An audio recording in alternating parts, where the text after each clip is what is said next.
we, Yeah, so you walked it all off. yeah, like I said, not the 12,000, but up and down that mountain every day. That's amazing. That's Yeah, good. yeah, I don't know how yeah. much I lost. Oh So no. what would you say your biggest win was for this week? For this week was getting back on track and getting my steps. The first 2 days I couldn't get. I got to 10,000. I was exhausted, but after that, it's been like the last couple days has been 12,000. Okay. Yeah, and hitting my macros. I bought the cheese that Sandra had suggested, the pressed cottage cheese. Mm-hmm. Oh, yeah. Yeah, yeah, it makes a difference. It helps. It just helps to boost the protein. Big time. Yeah, Yeah. And you like it? I do. I do. I'm trying to get away from meat, trying to go more plant-based, like always. I didn't know that was one of your thoughts. Yeah, it is. It's always been. We've always done it, even before it was popular. It was always meatless Monday, or Okay. we always tried to do at least 2, 3 days a week without it. And what was your biggest motivator for that? Well, now having the dog around, I feel bad for her. It's just I don't know, And just what was your motivator for doing it? Like, is it for what reason per se? Like the whole bunch of reasons, or? a whole bunch of reasons. Yeah, yeah, health reasons. I don't like. It's bad for the planet. It's not good for the animals. It's not good for anybody. High five. Yeah, yeah. I didn't pay here. I didn't pay for this commercial. This commercial was not sponsored by Cats No, and Pebble. no. I think everybody's starting to feel that way. It's not just so many people. I mean, yes, more and more. But Uh, yeah, so sometimes people are going to throw it in, like, like you'll see people that are not really thinking about that, but they'll do something like an eggplant, without cheese or whatever, or they'll try things like with tofu and experiment, which is a nice thing because I think it becomes a lot easier when more and more people are doing it. Yep. Get more choices. So it's always behind your why. That's what the biggest driving factor is, your why. I just got to get away from the cheese. I'm like addicted to cheese. There's funny about like I follow people that make their own cheese. I know it sounds like a big procedure, but some of them are really interesting looking. If I had more time or if I was, got, a little time off, I would have been experimenting with that. A lot of stuff with cashews and Oh yeah. yeah. But more and more you're gonna get more options for trying stuff like that. Oh yeah, for sure. You see it in the stores, in the grocery stores. It's Yeah. changed. Yeah, it's starting to change. Like I see the protein, starting to see more and more products with protein Yeah. and plant-based. Yeah, because like I think when I did the transition slowly over years, like from a teenager, I'd never wanted to eat meat, right? So it was just like I was vegetarian and I didn't really eat fish back then, but I was still eating like eggs and stuff like that, milk, cheese and stuff like that. And then I started when I was getting more into fitness, I was like, oh, I have to eat my protein, so I started incorporating more things like chicken, turkey. And then I was like, no, no, I don't even like this. And I was like making the connection. And then when my sister stopped eating the meat and animal and chicken for health reasons, I was like, wait a second, you're doing it for health reasons. I was doing it for another reason. So like that's when I decided I'm out on that part. But I still had cheese. I don't know if I cut out milk. I probably cut out milk soon after. And I was still eating cheese and eggs, let's say, and then fish. I became pescatarian. And then I was like, okay, I was like fine with that for a while. And then just at one point, it's like one documentary, one thing, one light bulb moment, and you're like, okay, I don't eat this either, right? So then you're like, well, I had to like investigate and take courses and hire other people to help me do it. And that's when I did it fully. And you think it's going to be a lot harder, but I think it is. That's the whole thing. It's like experimenting one thing at a time. And like you said, meatless Mondays or experimenting with different dishes. And I had the biggest problem I faced was I had that stigma against soy. I was like listening to older research about it and I was avoiding it. And then I started incorporating when I realized like, no, it's okay. I'm going to have some, I'm going to eat soy. And I started incorporating tofu and edamame beans and stuff like that. Made it easier, because then you're like, okay, I have an abundance of choices. And then when you realize you can make homemade seitan that's made from the wheat gluten, there is no soy, and like there's a lot of options like that, right? So I'm like, okay. But it was like building. But I'm okay with soy though. Yeah, no, me too. Yeah. But back in the day, I didn't, I followed old research or, whatever fear mongering. So I just avoided it, but I'm good with it now. But Oh, good. yeah, congratulations on your steps. And I think we should share more recipes in the group. Yeah. That Well, way, I did an eggplant zucchini parmesan. It's got cheese, but I guess you could use vegan cheese. But instead of frying it the old way, I roasted them in the oven, and it Mhm. tastes the same to me. Linda has an amazing recipe too for Yes. eggplant. I don't know if she didn't put zucchini, but I guess you can incorporate zucchini too. Different layers because I had Oh, zucchini and I went and got the eggplant. So yeah, oh, that sounds really good. And you yeah, use your own tomato sauce that you made? yeah, yeah. Oh yeah, that's another thing. When you have a chance, let me know what day is good for you to come over. Hmm. Okay, all right. I'll message you for sure. I'll bring Kelly. Mm-hmm. Sandra, do you have a win? You have a nice painting in the background. Thank you. Do you hear me? Yeah. Okay, no, because it's chaos. I gotta get two hands on to what I'm doing. Do I have a win this week? I think the biggest win was not mine, but sort of indirectly, is that with the kids on Sunday that the kids ran their half marathon and full Oh, marathon. So that felt like a real, we've come 360 on the um encouraging a good and healthy lifestyle, so I felt that that was a really beautiful thing to share.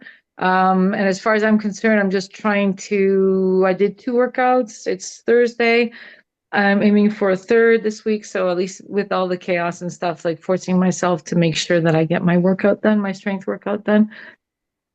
Steps weren't great. So I'm not going to talk about the losing things, but I'm trying. It's been a bit of a weird week, but at least the strength is in, and I had a good workout last night. I was feeling very strong. So there you go. oh, that's amazing. I'm happy for you. You're getting Yeah. in, you've really embedded it into your schedule despite being busy and having, a lot on your plate. So that's great. Trying. Yeah. Oh, awesome. So today we're just going to talk about, I'm going to go a little briefly about this. First off, I'd like to know who pays attention to the tempo numbers in their program. You pay attention? I've looked at it and then I'm like, I don't like, I'm conscious about not going rapidly when I do things, but no, I don't follow them. And sometimes I'm trying to do things a little bit more quickly because I'm realizing this is going to take a lot longer than I want to be doing it. So I go maybe a little faster. So no, I'm not always, I look more at form. I look at the little videos all the time for form more than I do tempo. Okay, let's just go. Okay, just to answer that. Okay, one, I'd rather cut your workouts down. So if you know that you're really like crunched for time, tell me and I'll cut them down, or just do the first three exercises and then leave the last two because they're usually accessory work. So get the three, but don't rush through the tempo. And form, after a while, you should start to remember like what a chest press is, that you don't have to look at the video anymore, right? Like, because Yeah. especially if you do the No, it's same the ones workout for so 4 weeks in a row, you shouldn't be looking at the videos. no, it's more like some of them like that I'm sure like, okay, let me do it right. So if I turn them on while I'm doing the exercise, it's like, okay, keep that straight. And it sort of reminds me, it's like a little reminder. But for me, as you know, because I'm like challenged with my equilibrium, some exercises take a lot longer for me than others. So that's where I'm like, oh shit, it's this. I'm gonna do it because it's like bad medicine. You got to take it, and it's good for me, but it takes me a long time. So that's why I get a little bit. Sometimes I'm like, okay, I rush through something else a little bit more, or Okay. I'll shorten up my recovery times because I'm like, yeah, I can handle it. One of those. So. Okay. No knows, but Okay. yeah. Okay. So we'll keep that in mind. And like I said, if you are getting crunched for time, I don't mind shortening your workouts so you can have more time to focus on the exercises that you do have time for. And I'll just go over why we're going to talk about tempo for a second. Yep.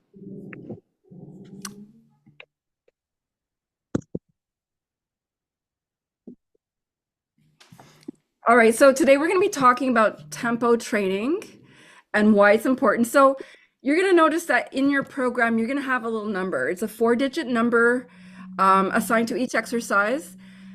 When we're getting started, okay, in training, I I don't impose that people pay attention to that. Um, Only because there's a lot of things to think about. So you're getting used to just working out. You're getting used to tracking macros or trying to hit your protein, showing up at the gym or showing up in your training space. I'm not going to throw in another equation that makes you feel like, oh, I have to think about this as well. But once you get all the basics done and you want to start going to more of an intermediate, advanced, I really do want you to start to pay attention to the tempo, which is that number on the lower left-hand corner, 4 digits. Now, how it affects, like, and especially when we get started, another reason why I don't really say anything to think about it right away is because I keep it very standard. So so let's just say you are doing a squat as an example.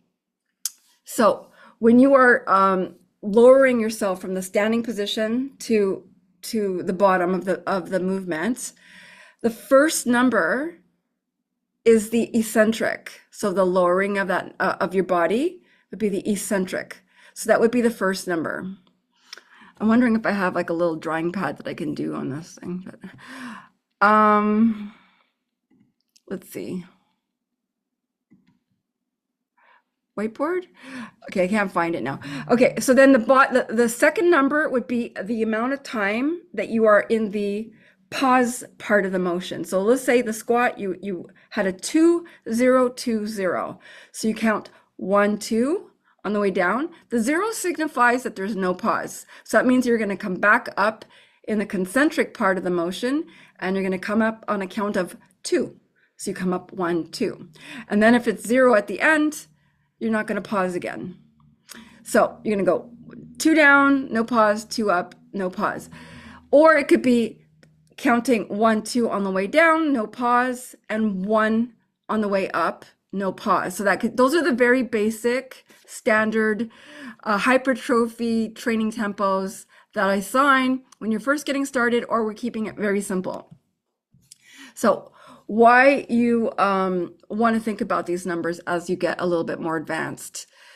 As I said, the first number is the concentric or the lowering number of the squats, and the concentric part would be the third number. It all goes down to one, it teaches control. When you start to think about the movement itself, I always want you to think about like not like using momentum when you're doing exercises, because part of the concept of building muscle is the time under tension that you're actually working your muscle.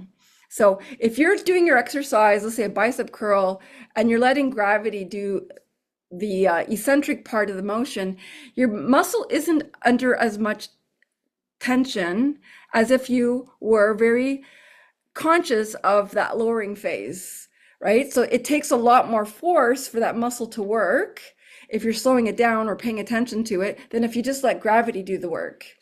And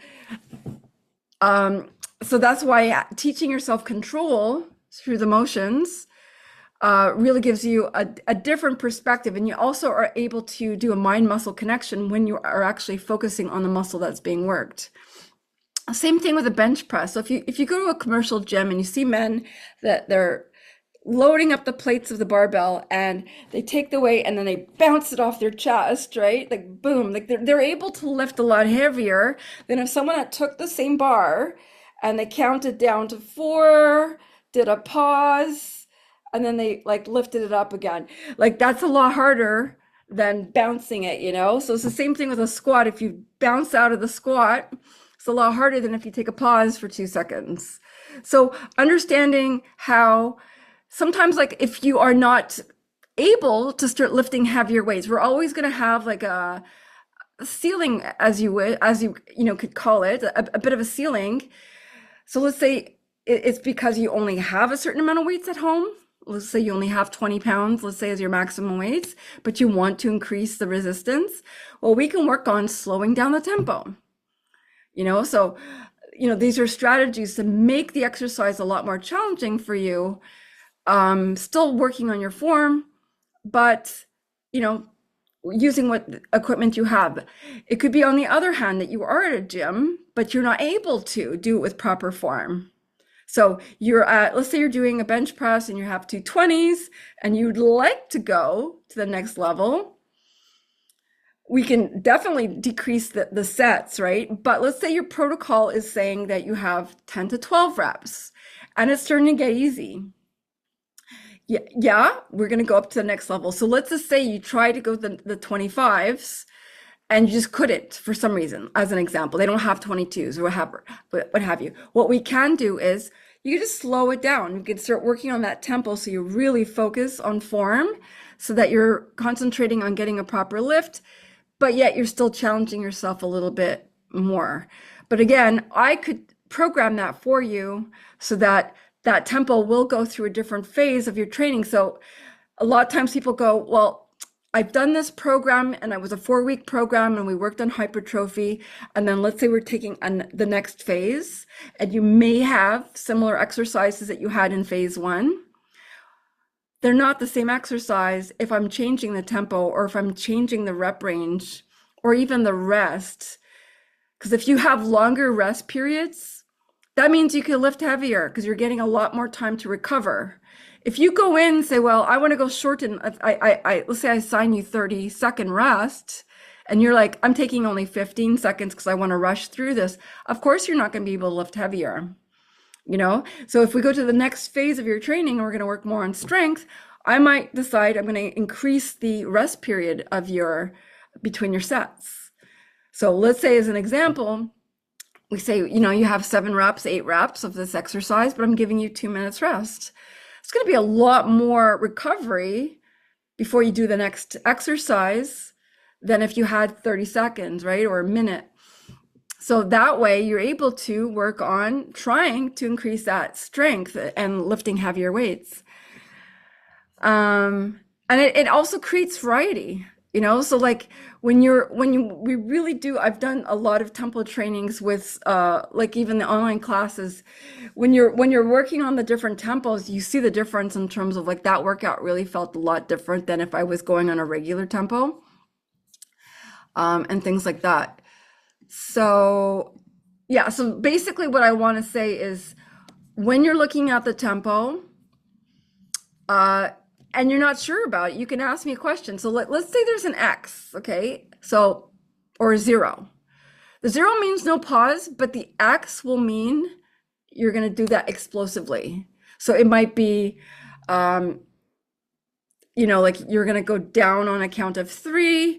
Let's say 3, 2, X, 1. So 3, you're going to lower it on a squat, lower it down on 3 seconds.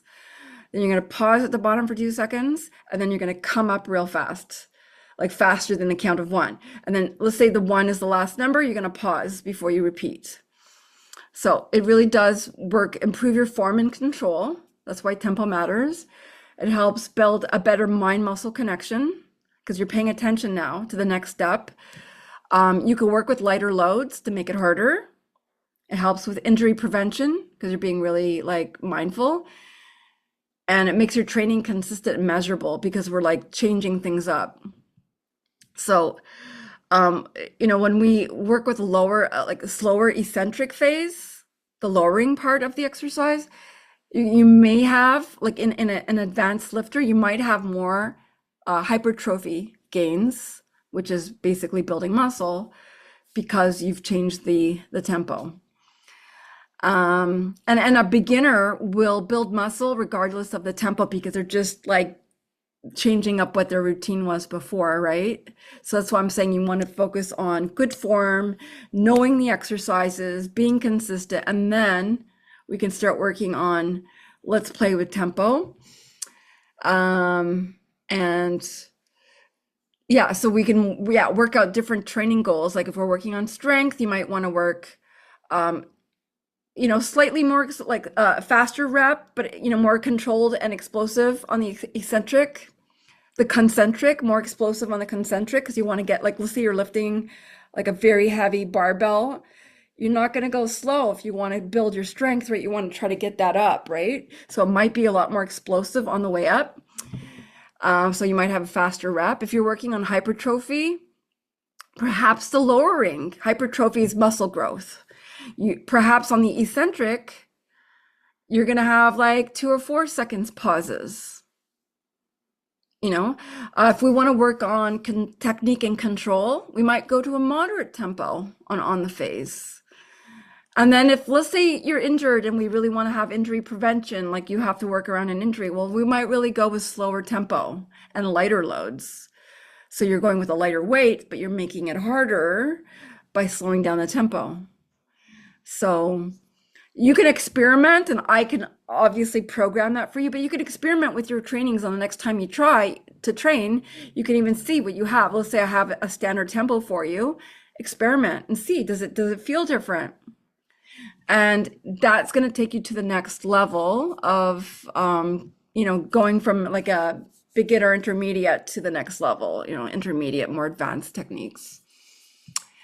And so that's pretty much it, like in terms of giving you the basics. We can go a lot more into detail on it, but I think that covers why it's important. Pay attention to it. Ask me more questions if you're not sure. And let me know if you have any questions. Or it doesn't have to be questions about that. Is there any questions about anything else? Like working on a slower eccentric will help you prevent injuries, and work around injuries. So that's one of the really good things. It makes your lighter weights feel heavier.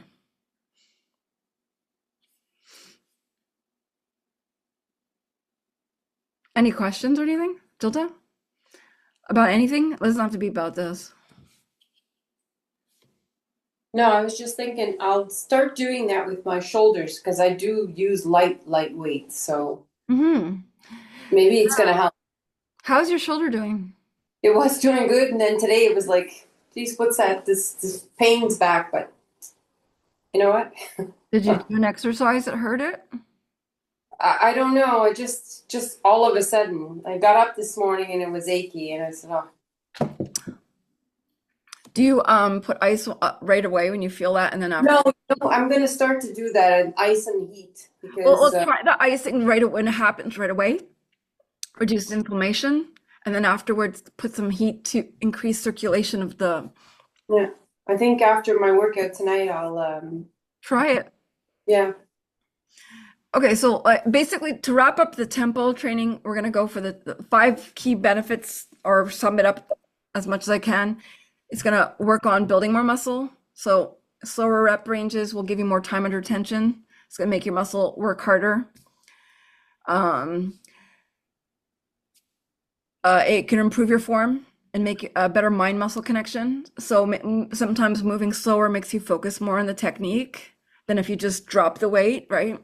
Less momentum, safer on your joints, better alignment.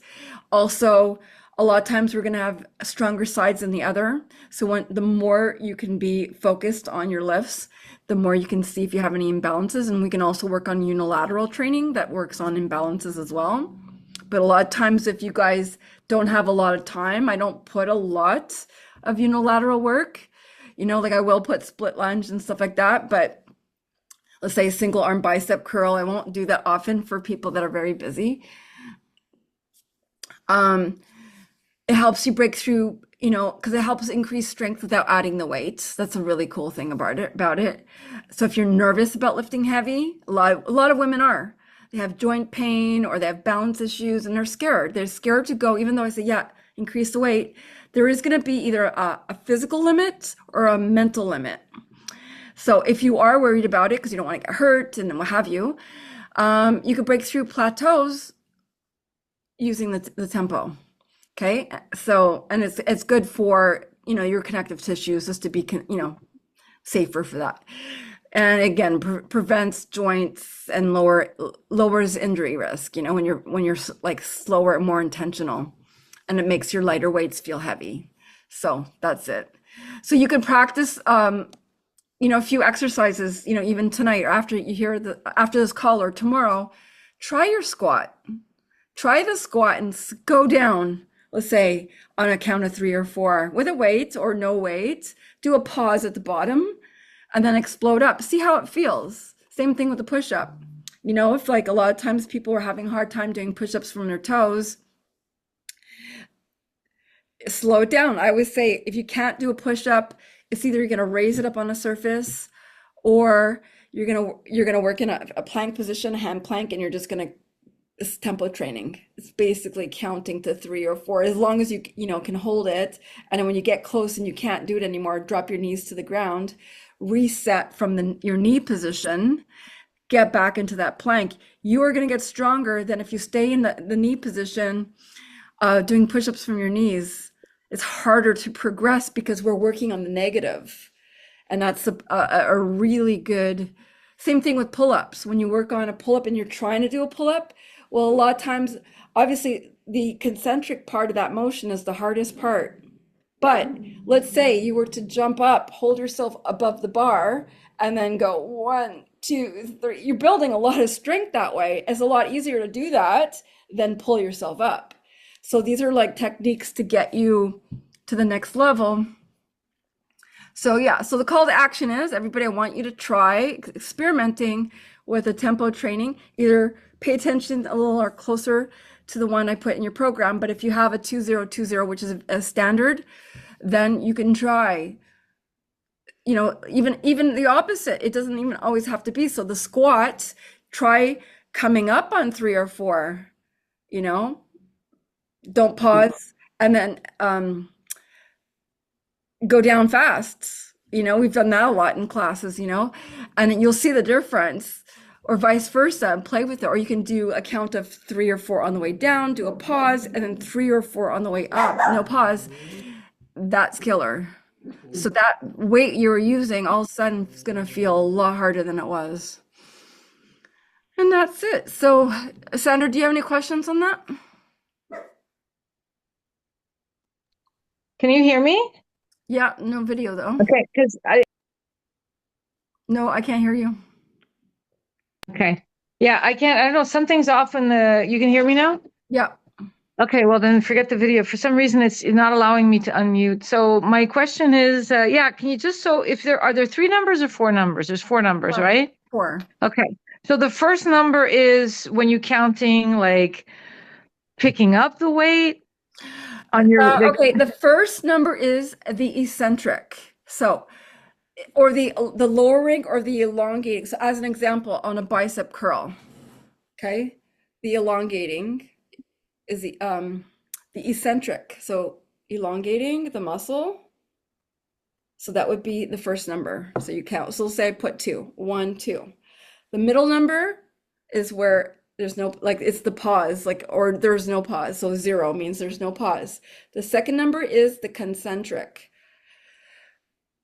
Okay, so the lifting or like standing up in a squat. So the third number, if I put a 2, then you're going to go 1, 2 on a bicep curl. If I put 0 at the end, no pause. Does that make sense? and the fourth number? The 2, okay, the first and the third are the numbers of the lifting part, the lifting and the lower. Right, the movement. The middle one, because there's a pause at the top and there's a pause at the bottom. Oh, okay, okay. Or no pause. 0 means no pause. Okay. So there's always the 4 numbers, right? Yeah. In the Okay. program, yeah. All right, we'll try that. And it's funny because it's like sometimes we'll talk about this, like, and it's something that slips people's minds. Like, it's not something, you already have so many things going on. I'm glad that I actually talked about this. I don't know, can you guys see this? Can you see my screen?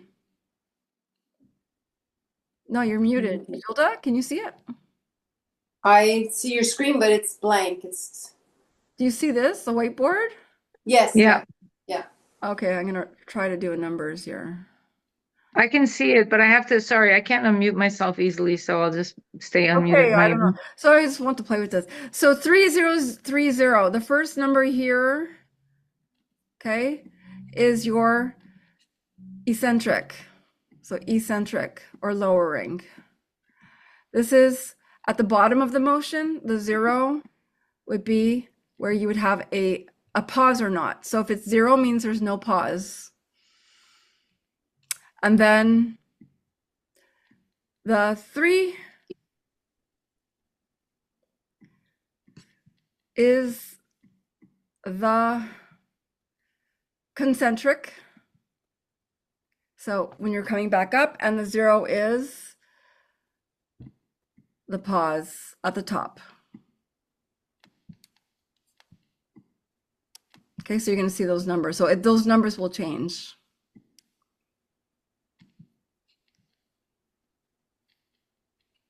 But it almost seems backwards because usually you start by like lifting and constricting. That's the only thing that has me confused, like you're not laying it Not down, like, when you're squatting, you're going down first, right?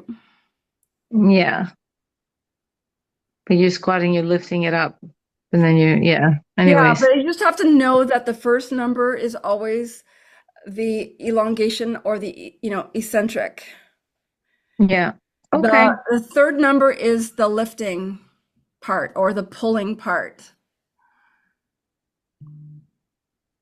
Does that make sense? Yeah, yeah. It's just I don't know. I read things backwards. Maybe it's a little dyslexia, I know, but it's to me. also new for you, so or a new concept to think about. So Yeah. all you need to know, that's why I don't bring this in when someone's a beginner. I say keep it simple. We just concentrate on getting your lifts properly. But as we get more advanced, I want you to think about, okay, the first number is the lowering of the like the weight. And the third number is the concentric or the force of the lift. And the Right. second and the last number are what you would pause if there was a pause. And the last, you know what I'm saying? So if you're doing the eccentric first on a bicep curl, so then it would be the elongated part, right? So there'd be no pause at the bottom. And let's say we're doing 2 on the way up, that's the third number, and 0 would mean there was no pause at the top. Okay. We'll try to implement it. Yeah, next week. That's what I'm saying. It's right. Play with it on your next training or after this call. Just play with the idea of like, okay, write the 4 numbers down: 2020, 2, 1, 2 on the way down, no pause. 1, 2 on the way up, no pause. If you keep it simple like that, or you do 2010, count to 1, 2 on the way down, no pause on a squat. Come up on 1, no pause. You're gonna start to get used to the numbers. Okay. I have to re-listen to this to see like why that's because it sort of flew over my head a little bit. I was just trying to think, okay, what do I think about when I'm doing this?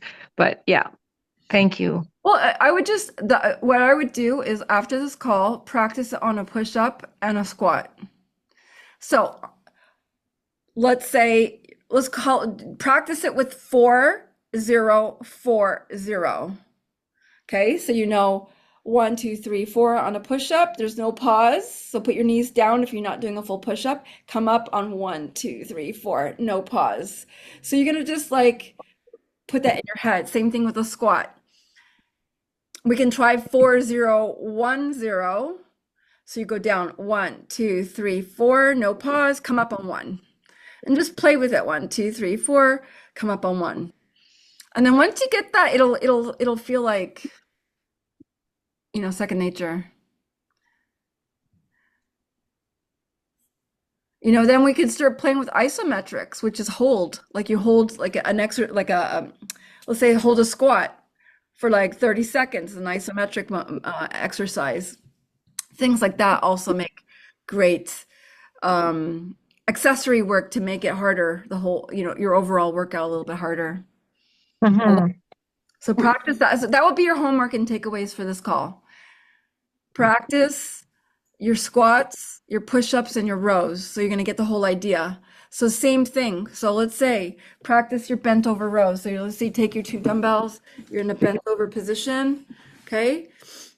So lowering it, 1, 2, 3, 4, no pause, up on two, 1, 2.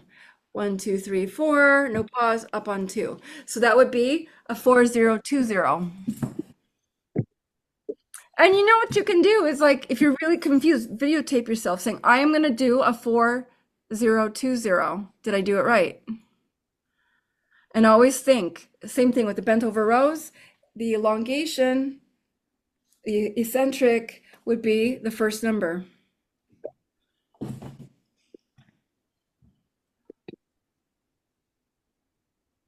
Okay. You basically what you have to understand is what is a concentric and what is eccentric.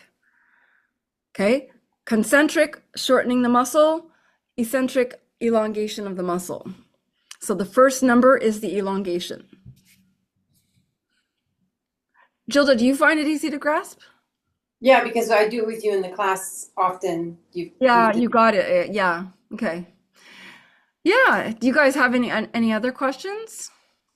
I have a question. Wait, yeah, okay, sorry. So my right now present situation is that I've got like maximum 30 dumbbells, so 230s. And I'm just wondering is like I've been lifting them for a while. When I do the squats, stuff like that, like I will deadlift rather, the deadlifting. Is that I know it's not enough, but I mean, is it okay for now? How Because long it's not can enough. It's like, how many reps are you doing, let's say, on that one? I, 15? Yeah, you're starting to get you're holding 230s, right? Yeah. Yeah, it's starting to be, because like I would like to start working with different rep ranges with you. So we could, because you don't have anything heavier, you can start to slow down the tempo. We can work with the tempo. Okay. So then if you're lowering it on 4, let's say you're doing a deadlift and you're lowering the weights on a count of 4, you're doing a 1 second pause and you're coming up on a count of 3 or something like that, no pause. They're going to feel heavier than if you just go down on 2, up on 1.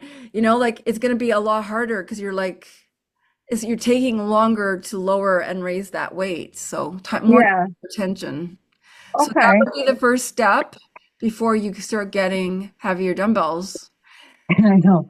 Like, So right now I'm good. I can still add like my wrist weights, which give a 3 pound on each hand for now. mhm. But I'm okay with the 30s for the time being. I can work maybe on the slowing it up, but then maybe that'll be it. Like sort of add 6 pounds, and then from there, I guess it'll be like okay, You'll get need new weight. a set of 35s or something like that. Or you can Yeah, get a set of, yeah, 35s or 40s. And then we can do, let's say, 3 or 4 reps with the 40s. You put them down and then grab the 30s to finish your set. We can do that.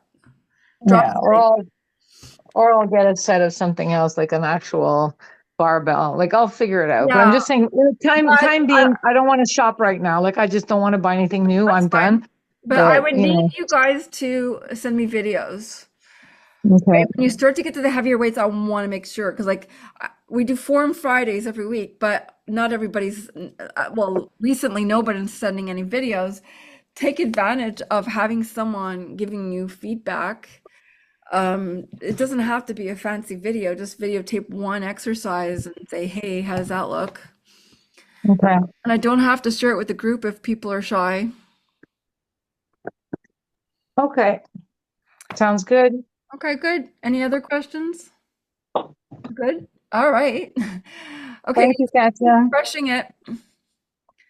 And let me know, post in the group your wins or your takeaways from this call. Okay, great. Thank you. All right. Have a good night. Yeah, bye. Bye Bye-bye. Bye. again, Sandra. Bye. Bye. Take care. Bye.